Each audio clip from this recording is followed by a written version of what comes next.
تو پھر پیر کے ساتھ بیساکھی کا نشان کیوں نہیں؟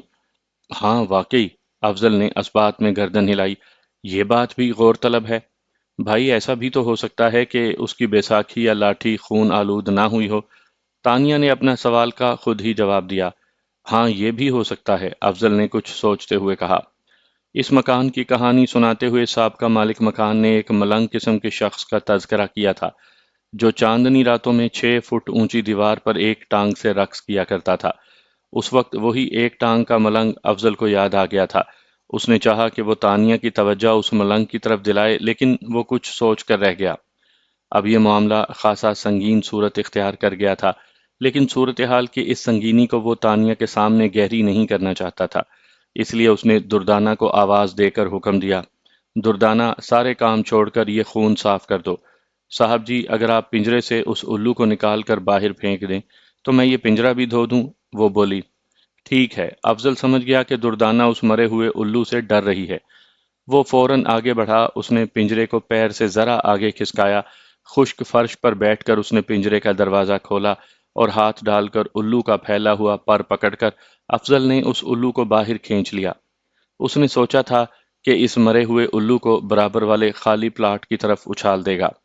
ابھی وہ الو کا پر پکڑ کر کھڑا ہی ہو رہا تھا کہ ایک دم زبردست پھڑ پھڑاہٹ کی آواز آئی۔ الو کا بازو افضل کے ہاتھوں سے نکل گیا اور اس منظر نے سب کو دم بخود کر دیا۔ وہ الو افضل کے ہاتھ میں بری طرح پھڑ پھڑایا تھا۔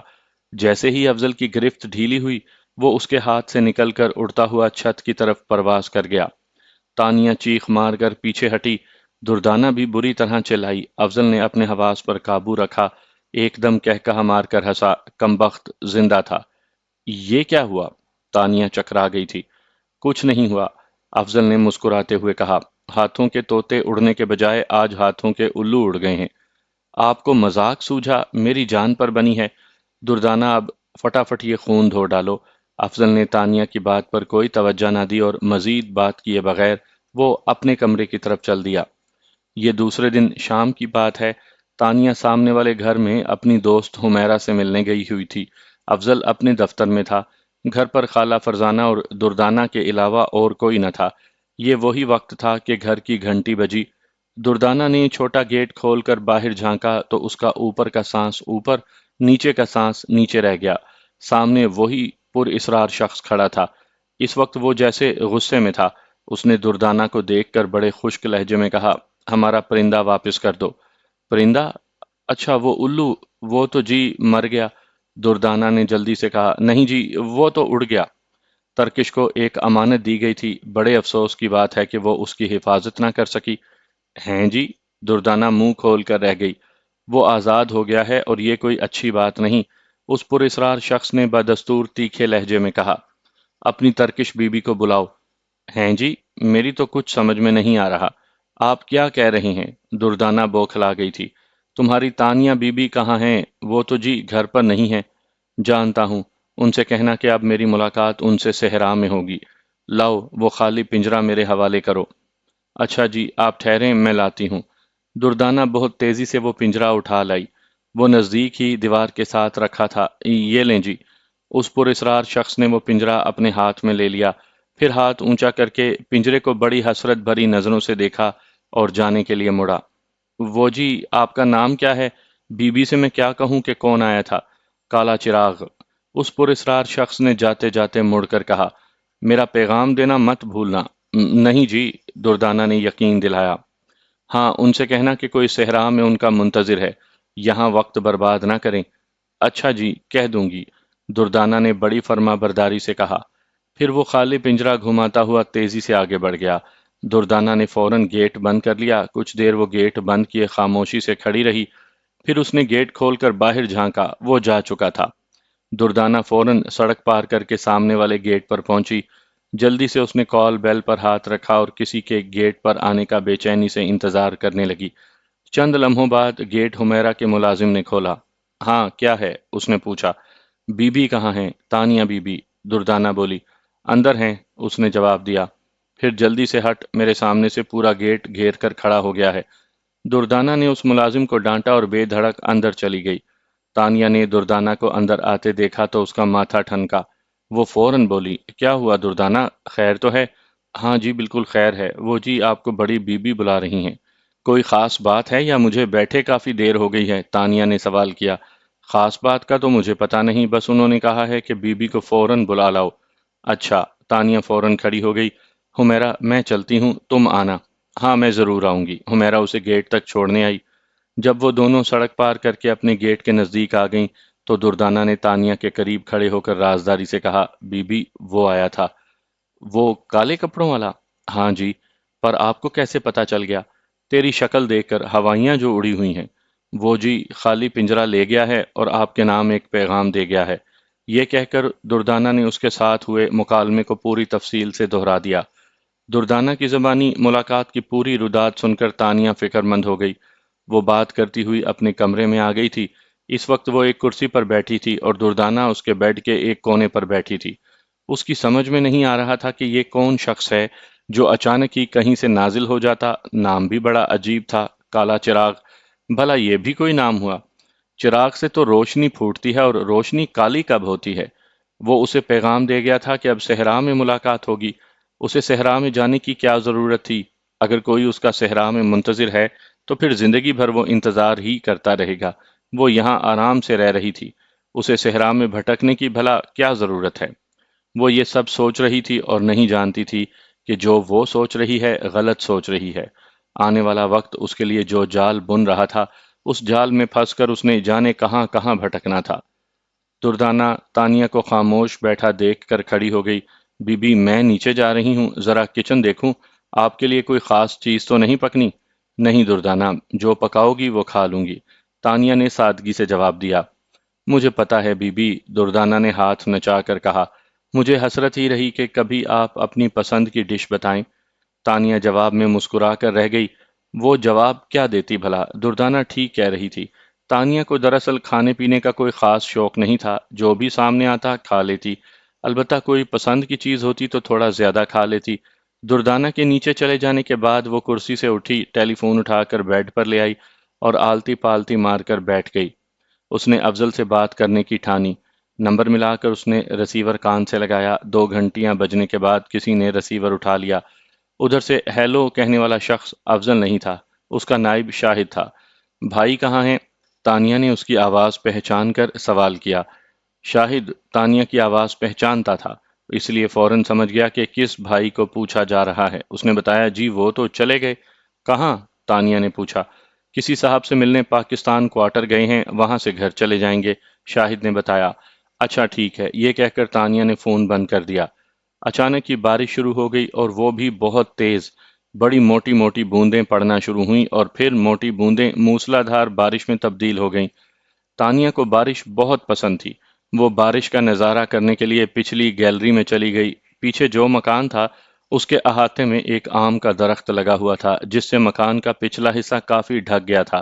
آم کے درخت پر پڑتی ہوئی بوندیں اور ہوا کے زور سے شاخوں کا ہلنا تانیہ کو بہت بھلا لگتا تھا۔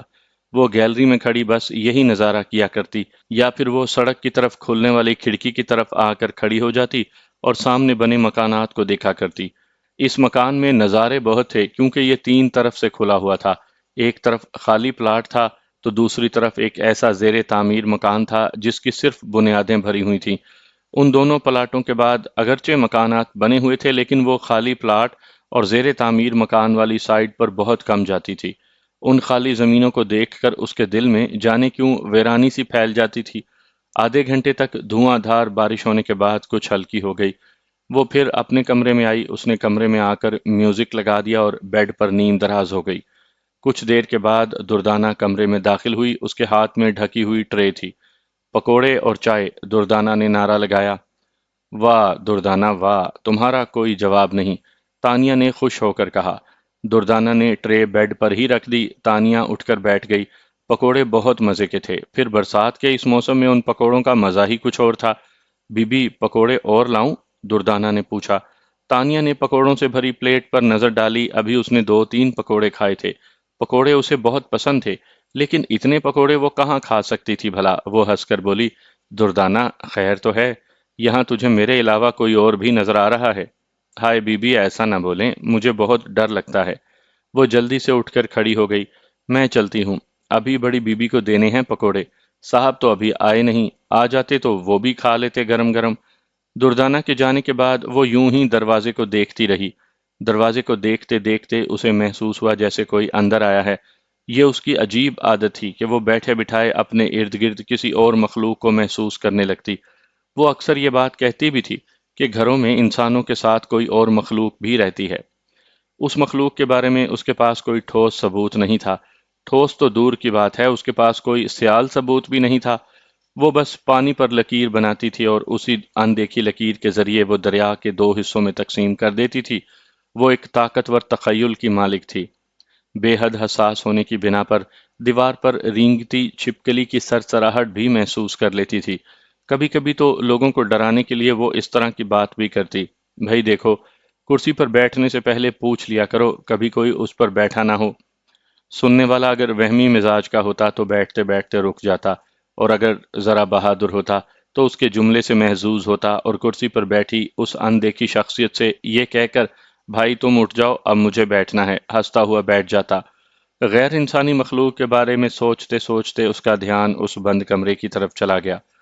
بے اختیار اس کا جی چاہا کہ وہ اٹھے، اس کمرے کا تالا کھولے اور اندر چلی جائے۔ اندر جا کر دیکھے تو صحیح کہ اس میں کیا ہے۔ الو کا خون، قدموں کے نشانات، زخمی الو کا اڑ جانا، دادا اعظم کا لفافہ، بند کمرہ، اس پر لٹکا ہوا تعویذ، ان سب چیزوں نے اسے سخت الجھن میں ڈال دیا تھا۔ اس کی پرتجسس طبیعت اسے اس بات پر اکسا رہی تھی کہ وہ کسی طرح اس کالی دیواروں والے کمرے میں داخل ہو جائے۔ اسے تو یہ بھی معلوم نہیں تھا کہ اس کمرے کی چابی کس کے پاس ہے۔ اس نے سوچا کہ اس سلسلے میں خالہ فرزانہ سے بات کرنی چاہیے۔ چابی اگر اس گھر میں ہوئی تو انہیں ضرور معلوم ہوگا کہ کہاں ہے۔ یہ سوچ کر اس نے جلدی جلدی دو چار پکوڑے اور کھائے، چائے پی اور فوراً نیچے بھاگی۔ خالہ فرزانہ کے بیڈ روم میں پہنچی تو اس نے دیکھا کہ افضل بیٹھا ہوا خالہ سے باتیں کر رہا ہے۔ اسے دیکھ کر دونوں نے خوش آمدید کہا۔ آؤ تانیہ، خالہ فرزانہ نے مسکرا کر کہا۔ بارش کا مزہ لے رہی ہیں آپ؟ افضل نے ہنس کر پوچھا۔ ہاں بھائی، مجھے بارش بہت پسند ہے، میرا جی چاہتا ہے کہ ایسی بارش میں نہاؤں۔ تو نہاؤ، کس نے روکا ہے؟ ارے افضل، کیا بات کر رہے ہو؟ خالہ فرزانہ نے تنبیہ کی۔ ہرگز نہیں، بیمار ہو جائے گی۔ سن لیا بھائی، تانیہ نے ہنس کر کہا۔ ارے تانیہ، اچھا ہوا تم آ گئیں، میں تمہیں بلوانے والی تھی، خالہ فرزانہ نے سنجیدہ لہجے میں کہا۔ ابھی میں افضل سے یہی بات کر رہی تھی۔ کیا خالہ؟ وہ دردانہ بتا رہی تھی کہ وہ موا کالے کپڑوں والا پھر آیا تھا اپنا الو واپس لینے۔ الو تو اسے ملا نہیں، خالی پنجرا لے گیا اور ساتھ میں آئندہ ملاقات کا وقت دے گیا۔ افضل نے معنی خیز تبسم کے ساتھ کہا۔ جی بھائی، وہ کہہ گیا ہے کہ صحرا میں ملے گا۔ تانیہ نے بڑی سادگی سے کہا۔ پتہ نہیں کون شخص ہے، میں نے تو آج تک اسے دیکھا نہیں۔ اب تو اس سے ملنے کے لیے صحرا کا رخ کرنا پڑے گا، افضل نے کہا۔ اللہ نہ کرے، افضل تم فضول باتیں بہت کرتے ہو، خالہ فرزانہ نے افضل کو پیار سے ڈانٹا۔ بھائی ایک بات تو بتائیں، تانیہ نے موضوع تبدیل کیا۔ جی فرمائیے، افضل نے پوچھا۔ اس کالی دیواروں والے کمرے کی چابی کہاں ہے؟ تانیہ نے سوال کیا۔ کیوں، خیریت؟ خالہ فرزانہ ایک دم سہم گئیں۔ اے تانیہ، یہ اچانک تمہیں چابی کا خیال کیسے آیا؟ ایسے ہی پوچھ رہی ہوں، تانیہ نے سادگی سے کہا۔ چابی کہاں ہے؟ مجھے خود یاد نہیں ہے۔ وسیم صاحب نے چابی مجھے دی بھی تھی یا نہیں؟ 7-8 سال ہو گئے مکان خریدے، اب کچھ یاد نہیں۔ ویسے بھی جب یہ بات وسیم نے مجھے بتا دی تھی کہ اس کمرے کو کبھی کھولنا نہیں ہے، تو پھر میں نے اس کمرے کی چابی کے بارے میں زیادہ تردد نہ کیا۔ میرا خیال ہے کہ وسیم نے چابی مجھے دی ہی نہیں۔ ہاں نہیں دی تھی چابی، ویسے ہم نے مانگی بھی نہیں، خالہ فرزانہ نے تائیدی بیان دیا۔ چابی کے بارے میں اس انکشاف نے کہ وہ گھر میں موجود نہیں بڑا مایوس کیا۔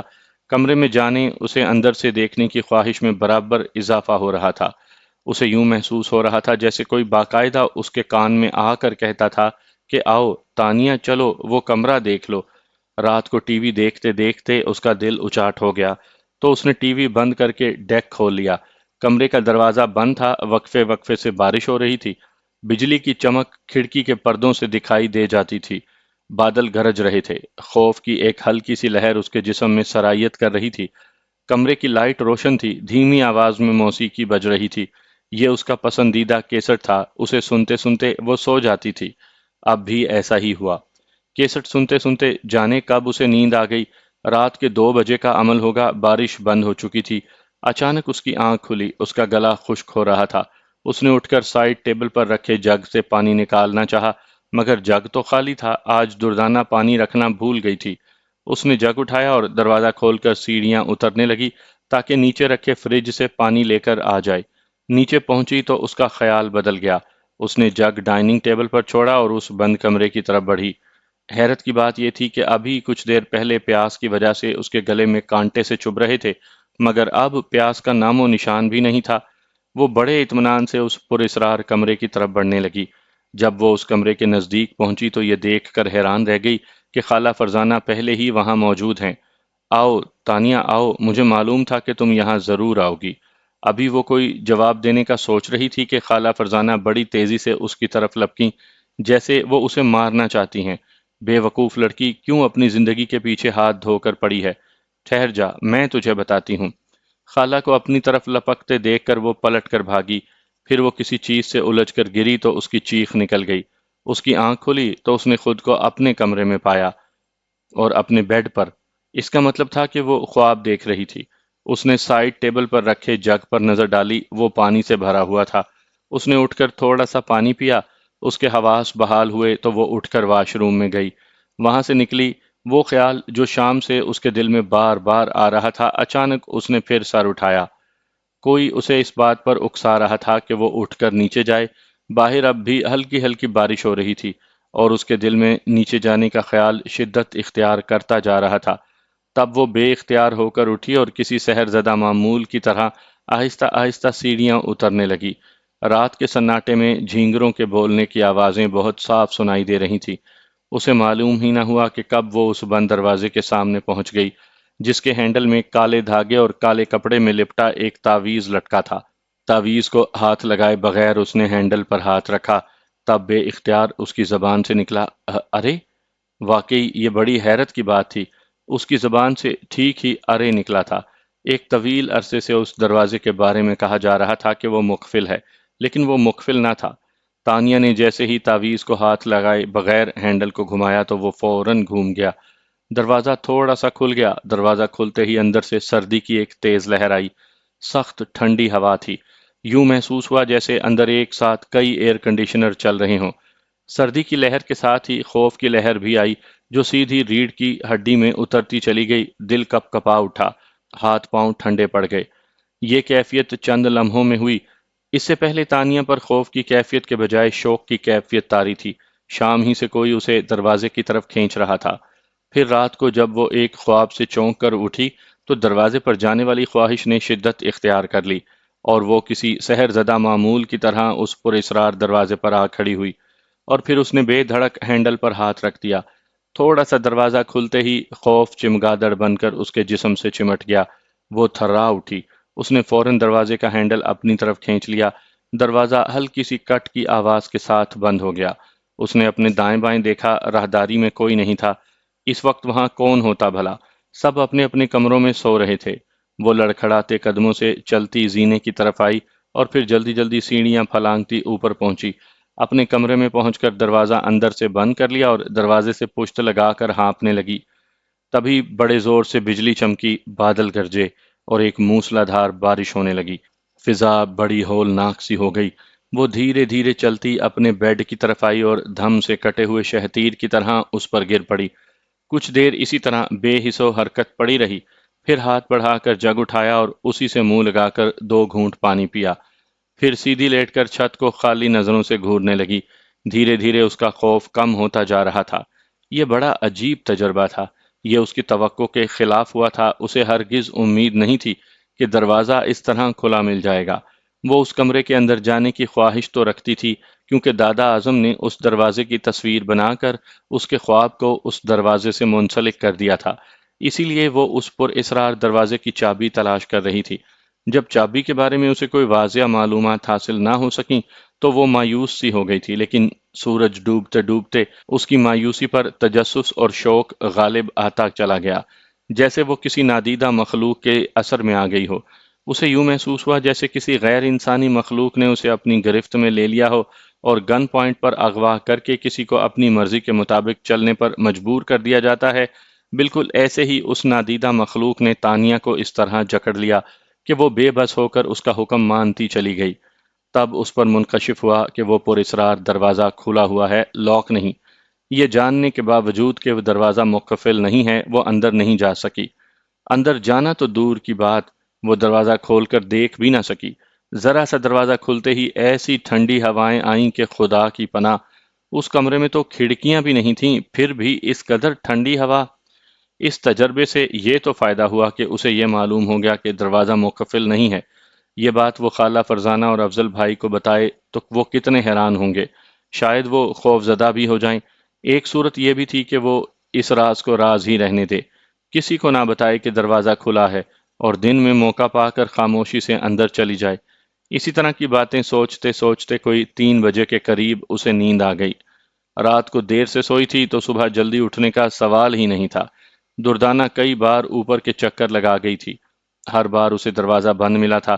تانیہ کے بارے میں خالہ فرزانہ کئی مرتبہ پوچھ چکی تھی، انہیں ہر بار یہی جواب ملا تھا، بڑی بی بی وہ سو رہی ہیں، دروازہ اندر سے بند ہے۔ تب انہوں نے مجبوراً اپنے بیڈ پر ہی ناشتہ منگوا کر لیا تھا۔ اپنے بٹوے سے 2 بار پان نکال کر بھی کھا چکی تھی، اخبار بھی پڑھ چکی تھی، مگر تانیہ کے اٹھنے کی خبر ابھی تک نہیں آئی تھی۔ 9:30 بجے کے قریب افضل دفتر جانے سے پہلے انہیں اللہ حافظ کہنے آیا تو خالہ فرزانہ کو وقت کی سنگینی کا احساس ہوا۔ انہوں نے سائڈ ٹیبل پر رکھی ٹائم پیس پر نظر ڈالی، 9:30 بج رہے تھے۔ انہوں نے بڑی بے چینی سے آواز لگائی، دردانہ۔ دردانہ ان کے کمرے ہی کی طرف آ رہی تھی، آواز سن کر وہ باہر ہی سے بولی، آئی بڑی بی بی جی۔ کمرے میں آئی تو وہاں افضل کو بھی کھڑا پایا۔ اچھا خالہ، میں چل رہا ہوں، اللہ حافظ، یہ کہہ کر وہ کمرے سے نکلنے لگا۔ بڑی بی بی وہ دودھ پھٹ گیا، دردانہ نے بری خبر سنائی۔ وہ یہ خبر دینے کے لیے ہی ادھر آ رہی تھی کہ خالہ فرزانہ نے اسے آواز لگا دی تھی۔ ہائے! خالہ فرزانہ نے بڑا سے منہ کھول کر اس طرح اپنے دونوں ہاتھ سینے پر رکھے جیسے دودھ نہ پھٹا ہو، بم پھٹ گیا ہو۔ ارے یہ تو نے صبح ہی صبح کیا خبر سنا دی، یہ تو بہت برا ہوا۔ ہائے افضل، ذرا 1 منٹ ٹھہرو، یہ کہہ کر خالہ منہ ہی منہ میں کچھ پڑھنے لگیں۔ ارے خالہ کچھ نہیں ہوا، دودھ پھٹا ہے اور آ جائے گا، میں دودھ والے سے کہتا جاؤں گا، وہ ابھی آ کر دے جائے گا۔ آپ تو دن بدن وہمی ہوتی چلی جا رہی ہیں، افضل نے مسکراتے ہوئے کہا۔ افضل، تمہیں نہیں معلوم دودھ کا پھٹنا اچھا نہیں ہوتا، افضل پر 3 پھونکے مار کر کہا۔ کیا ہو جاتا ہے؟ اس نے سوال کیا۔ اللہ کرے آج کا دن خیریت سے گزر جائے، سوال کا براہ راست جواب نہ ملا۔ ارے چھوڑیں خالہ، کچھ نہیں ہوگا، خراب دودھ تھا، پھٹ گیا۔ اچھا میں چلتا ہوں، وہم مت کیجیے گا۔ اچھا ٹھیک ہے، تم جاؤ، اللہ حافظ۔ افضل کے جانے کے بعد وہ دردانہ سے مخاطب ہوئیں، دردانہ، ایسا کرو، پھٹے ہوئے دودھ میں ایک لال مرچ ڈال کر اسے ایک ابال دے دو۔ اس سے کیا ہوگا بڑی بی بی جی؟ دردانہ نے پوچھا۔ جو کہتی ہوں وہ کرو، زیادہ بحث کرنے کی ضرورت نہیں، خالہ فرزانہ نے غصے سے کہا۔ جی بڑی بی بی جی، وہ فوراً سنبھل گئی، آپ نے مجھے آواز لگائی تھی۔ ہاں، دیکھو جا کر تانیہ کو اٹھاؤ، دروازہ بند ہو تو کھٹکھٹا دوں؟ ہاں، کچھ کہیں تو میرا نام لے دینا، خالہ فرزانہ نے اسے سمجھاتے ہوئے کہا۔ اور سن، جانے سے پہلے کچن میں جانا، دودھ میں لال مرچ ڈال کر اسے ابال دے کر سنک میں بہا دینا، سمجھ گئی میری بات؟ جی اچھی طرح، دردانہ نے بڑی سعادت مندی سے کہا اور ان کے کمرے سے نکل آئی۔ پتہ نہیں یہ بڑی بی بی کو کیا ہوتا جا رہا تھا، بات بات پر وہم کرنے لگی تھی۔ کوئی چھینک دیا تو کیوں چھینکا، بالوں میں کنگھی الجھ گئی یا بال سلجھاتے ہوئے کنگا ہاتھ سے نکل کر زمین پر جا پڑا، دیوار سے بلی گزر گئی، کوئی گملہ ٹوٹ گیا، منی پلانٹ کا کوئی پتا زرد ہو گیا، کسی کو ہچکی آ گئی، رات کو کہیں مرغ کی بانگ کی آواز آ گئی، یا اسی طرح کی کوئی بات ہو گئی اور بڑی بی بی لگ گئیں اس کے پیچھے۔ دودھ کا پھٹنا بھی کوئی وہم میں مبتلا کرنے والی بات ہے، مگر نہیں، ان کے نزدیک تو یہ بڑی خطرناک بات تھی، برا شگون تھا، اور اس کے توڑ کے لیے انہوں نے لال مرچ ڈال کر پھٹے ہوئے دودھ کو ایک ابال دینے کو کہا تھا۔ پر دردانہ بھی ایک ہی چیز تھی، وہ ان کے سامنے تو کچھ نہ بولتی تھی لیکن ان کے کہے پر کبھی نہ چلتی تھی۔ اس وقت بھی وہ ان کی ہدایت پر کچن میں چلی گئی تھی اور دودھ بھی سنک میں بہا دیا تھا، مگر اس میں لال مرچ نہ ڈالی تھی۔ دیگچی دھو کر وہ جلدی سے اوپر چلی گئی۔ اوپر پہنچی تو دردانہ کو دروازہ کھٹکھٹانے کی ضرورت نہ پڑی، دروازہ کھل چکا تھا اور تانیہ تولیے سے منہ پہنچتی ہوئی واش روم سے نکل رہی تھی۔ تانیہ اسے دیکھ کر مسکرائی اور دھیرے سے بولی، جی سلام بی بی۔ دردانہ نے اس کے ہاتھ سے تولیہ لے کر گیلری میں پھیلا دیا اور پھر واپس آ کر بولی، بی بی آپ کو بڑی بی بی نے بلایا ہے۔ مجھے آج اٹھنے میں دیر ہو گئی، کیا خالہ نے ناشتہ کر لیا؟ ہاں جی، ناشتہ کر لیا اور پان بھی کھا لیا۔ اب وہ پریشان ہیں کہ اب تک کیوں نہیں اٹھی؟ ان کی پریشانی بجا ہے، تانیہ نے فرما برداری سے کہا۔ ایک خبر یہ ہے بی بی کہ دودھ پھٹ گیا ہے، دردانہ نے بڑی سنجیدگی سے بتایا۔ تو اور آ جائے گا، اس میں پریشان ہونے والی کیا بات ہے؟ وہ ہنس کر بولی۔ ہائے بی بی، آپ کتنی اچھی ہیں۔ دردانہ اس کا جواب سن کر خوش ہو گئی۔ میں سمجھی نہیں تمہاری بات دردانہ۔ بڑی بی بی نیچے پریشان بیٹھی ہیں، ان کے خیال میں آج کے دن ضرور کچھ ہو کر رہے گا۔ دردانہ کا یہ جملہ اس کے دماغ پر ہتھوڑے کی طرح لگا، اسے فوراً رات کا واقعہ یاد آ گیا۔ پر اسرار کمرے کا دروازہ مقفل نہیں تھا، وہ ہاتھ لگاتے ہی کھل گیا تھا اور یہ بات کسی کو معلوم نہیں تھی۔ اگر وہ یہ راز جا کر خالہ فرزانہ کو بتا دے تو ان کا وہم یقین میں بدل جائے گا۔